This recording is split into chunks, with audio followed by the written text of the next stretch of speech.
Nous construisons tous dans la douleur et au prix du sacrifice. Thème choisi pour l'année 2026. Après un break observé le 13 décembre 2025 dernier, il s'est poursuivi ici au ministère de l'Intérieur, plus précisément dans la salle Paul Panda, l'Assemblée générale des apôtres de la RDC. Cette rencontre était consacrée à l'évaluation spirituelle et administrative de l'œuvre. Il en est ressorti un bilan hautement positif. 1024 communautés sont désormais implantées à travers la RDC. Un vibrant hommage et des sincères remerciements a été adressé aux auteurs-compositeurs du tout premier recueil de chants de l'Église Nouvelle Apostolat authentique. Véritable offrande spirituelle qu'offre la commission musique de l'Église Nouvelle Apostolat authentique à Dieu et à son Église. Bonjour très cher apôtre. Bonjour.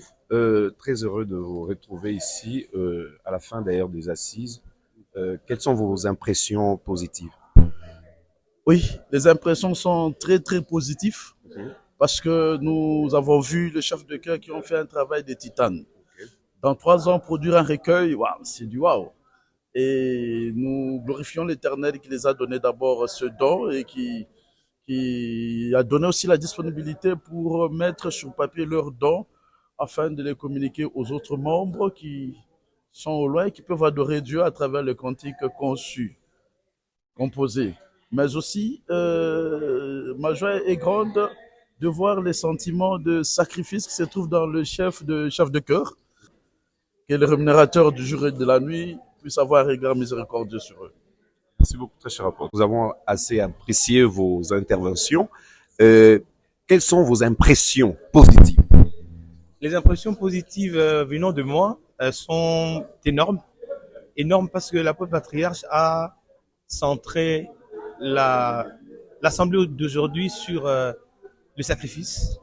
Il a dit que nous devons construire dans la douleur.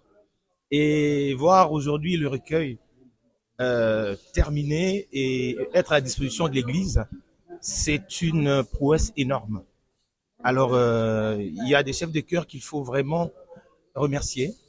Moi, je vois beaucoup plus nos amis qui sont dans la partie frappée par les guerres et tout.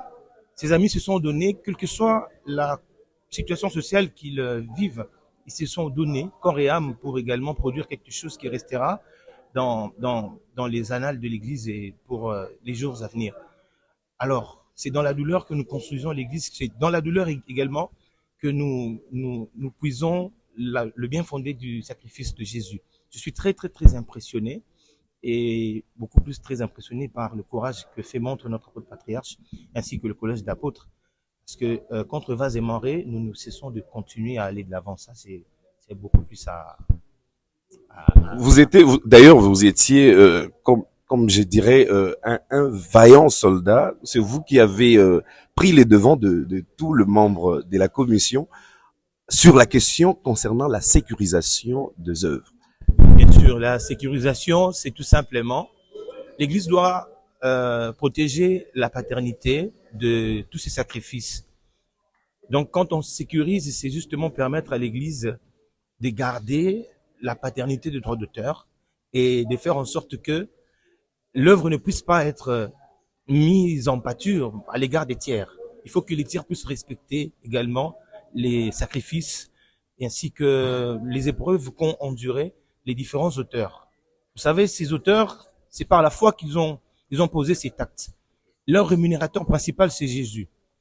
Et je fais partie de ces auteurs-là. Parfois, ce sont des nuits blanches, parfois, ce sont des moments de dures épreuves que nous traversons et nous nous sentons incités de coucher quelques notes, quelques mélodies. Grand orfèvre que vous êtes, vous nous laissez quand même ces cadeaux. Pour ça, je dis encore grand merci à tous les auteurs, compositeurs et à tous ceux qui se sont encore donnés pour que cette œuvre historique puisse voir le jour aujourd'hui. Merci beaucoup, ministre de Dieu.